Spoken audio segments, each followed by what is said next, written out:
toute l'actu sur King FM. Mesdames, Messieurs, bonjour. Voici les brèves que nous démarrons avec l'affaire présumée de faux billets de banque Seydina Fall Bougazeli qui a encore remis ça. Le parlementaire ne s'est pas rendu hier à la section recherche de la gendarmerie de Colobane pour le professeur de droit pénal à l'université Cheikh Anta Diop de Dakar, Iba Barry Camara. Le député apériste doit être cueilli à mano militari par les forces de l'ordre. Affaire faux billets toujours, le parquet ne lâche pas Thionsek. Le leader du Ramadan était convoqué hier au tribunal pour faire face à la cour d'appel. Mais selon le quotidien Enquête qui donne l'information, le procès n'a pas finalement eu lieu. L'affaire a été finalement renvoyée jusqu'au 9 décembre prochain. Les délais de livraison du chantier du TER Train Express Régional seront respectés. Ces propos sont du directeur général de l'APIX. Muntaga Sy persiste et signe que la date du 30 novembre ne va pas déroger à la règle pour les passerelles et les ponts. Colette Senghor n'est plus. L'épouse du défunt Léopold Sédar Senghor est décédée hier à Verson en France à l'âge de 94 ans. Ainsi, son rappel à Dieu remet au bout du jour le débat sur l'inhumation de Senghor à Joal, sa ville natale. Toutefois, le président Macky Sall dit en effet rendre hommage à la première dame du Sénégal, femme discrète et femme de l'ombre du président poète. Sur l'international, l'armée malienne a été attaquée par des présumés terroristes ce lundi 18 novembre dans le nord vers la frontière du Niger. Il y a eu donc de nombreuses victimes selon un communiqué de l'armée.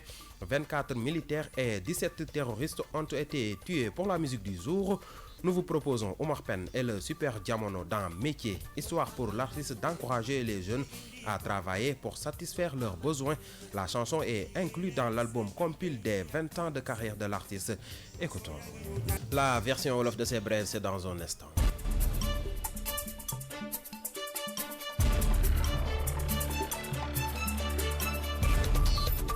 yéen a ngi déglu King FM ci 99.4.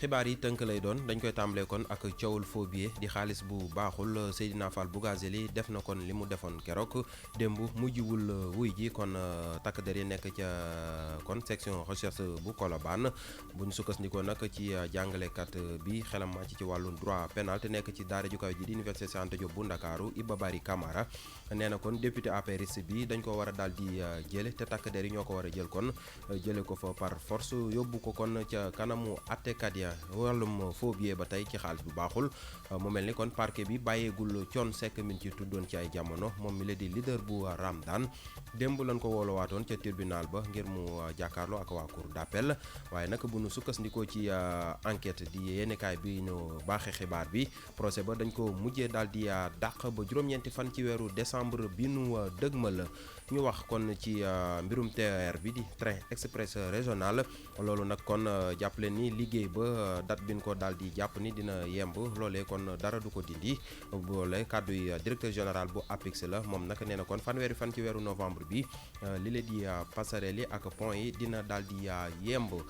Colette Senghor génn na àdduna moom soxna la woon ci ki fi njëkk a nekk président de la République fii nii ci réewum Sénégal Léopold Sédar Senghor moom nag démb la ko def ca réewum France ca rawatina ca Verson gannaaw bi mu dundee lu toll ci juróom-ñeent fukki at ak ñeent loolu nag tax ba ñu bëri jàpp ni foofee mu génne àdduna ndax du andi coow comme ni ko Senghor defee woon ci jamono mu génnee coow ñuy naatable dañ ko war a denc Joal fa mu juddoo am déet waaye loolu terewul président Macky Sall moom delloo na ko njukkal moom mi nga xam si moo fi njëkk a nekk première dame fii nii ci réew xibaar yi ci dendu Afrique armée bu Mali démb kon cong yu metti moo leen dal seen kaw ba kon ñaar fukk ak ñeent ci ñoom faatu ay militaire lañu waaye tamit ñoom fexe nañ ba faat fukk ak juróom-ñaari terroriste kon loole ay jaamaar loole yu amoon ca nord bu réew Mali ca frontière bu Niger. Musique la ñu jeexalee tënku xibaar yi tey ñu andi leen Omar Pène ak Super Diamono ci seen woy bi nu duppee métier wooy la boo xam ne kon dañuy gën a wax ndaw ñi ñu daal di gën a góorgóorlu ñu jëlee ko kon ci compile des 20 ans boo xam si artiste bi moo ngi ko doon amal ñu teew